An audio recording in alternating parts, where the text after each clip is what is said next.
Well, good evening and welcome to a special edition of Tucker Carlson Tonight. I'm Will Kane in for Tucker. Now, if you want to know what is in a bill in Congress and what it's actually going to do, take a good look at the name of the bill. Whatever it is, you can be sure the legislation will do the exact opposite. The American Recovery and Reinvestment Act of 2009, for example, it led to the worst economic recovery this country had seen since World War II.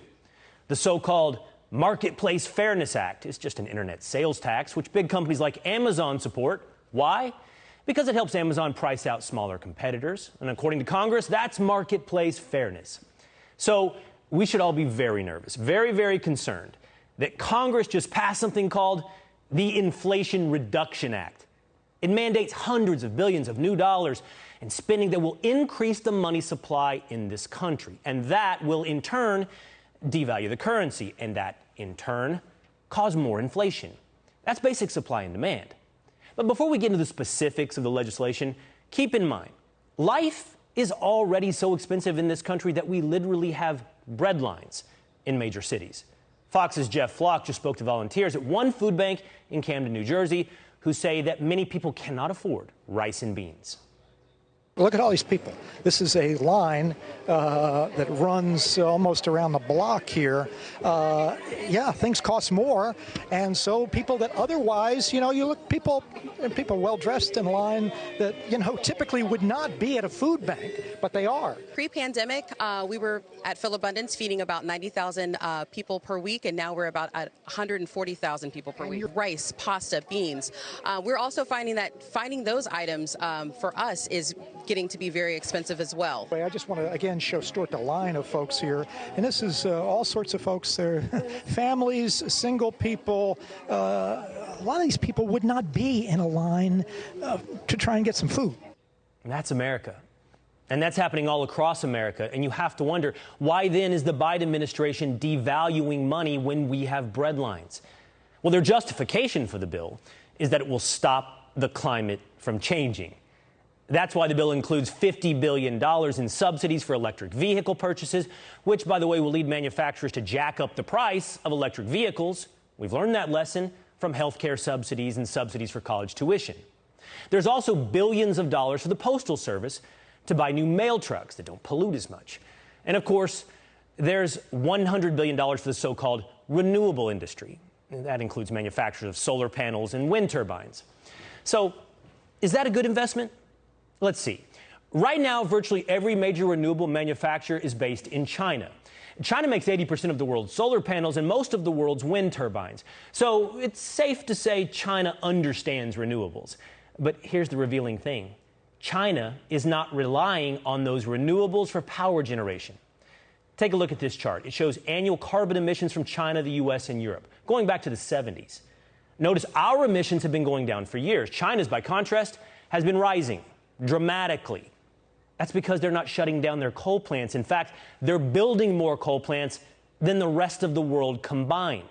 What that means is that China wants the rest of the world to run on so-called renewables, but China doesn't want renewables for themselves. And that's because China benefits financially and strategically when Western countries sabotage their own energy supply in the name of protecting the climate. But like any good dealer, they don't get high on their own supply. And most Americans recognize that. Take a look at this recent tweet from Rasmussen, the polling outfit.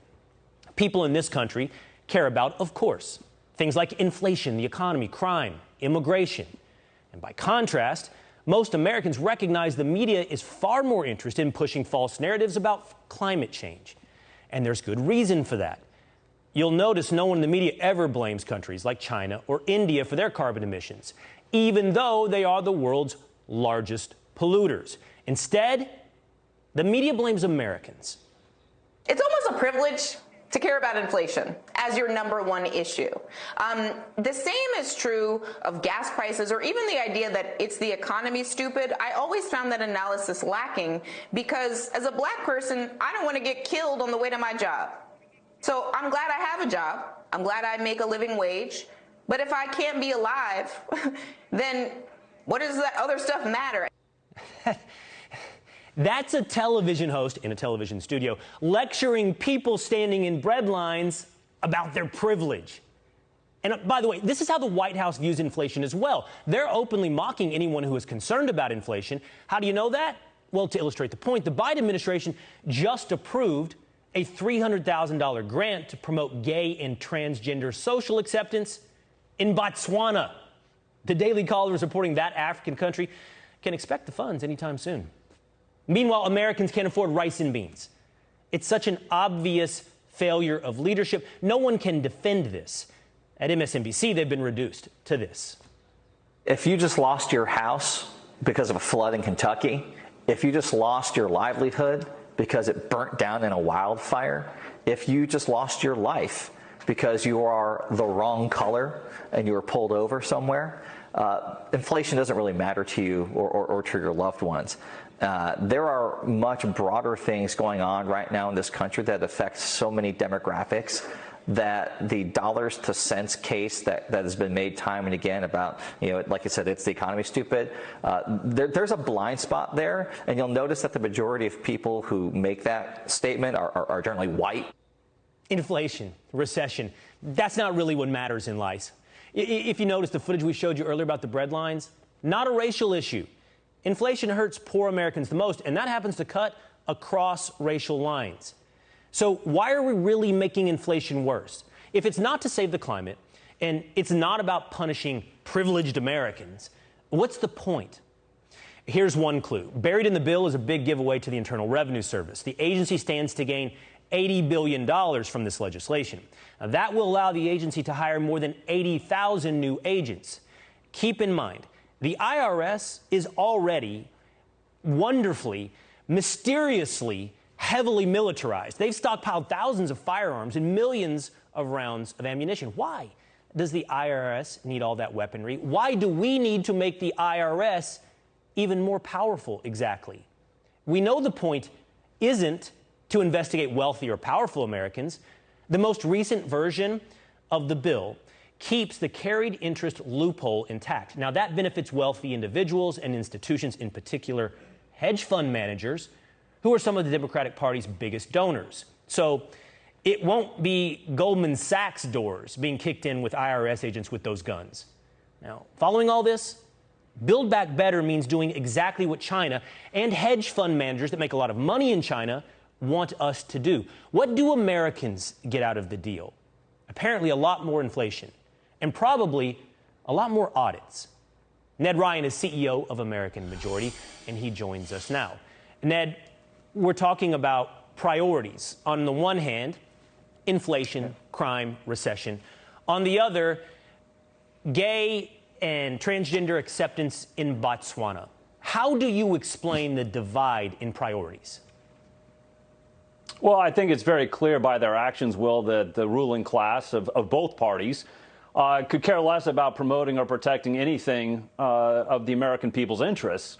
In fact, so you not only have feckless Republican leaders, but you've got the deeply un-American left, and by that I mean the Democratic Party, that I think is wholly intent on destroying the American way of life as we know it because they hate it, Will, and they think it's evil. The idea of cheap energy, of national sovereignty, of patriotism, of love of country, these are all backward and ignorant ideas according to the left. And so since the dirty little peasants haven't figured out what's best for them, they will learn how to submit as they're being crushed into submission between inflation and taxes. And either they submit to it, Will, or the American people are going to actually figure out what this ruling class is doing to them and rise up and demand new leadership, and hopefully very soon.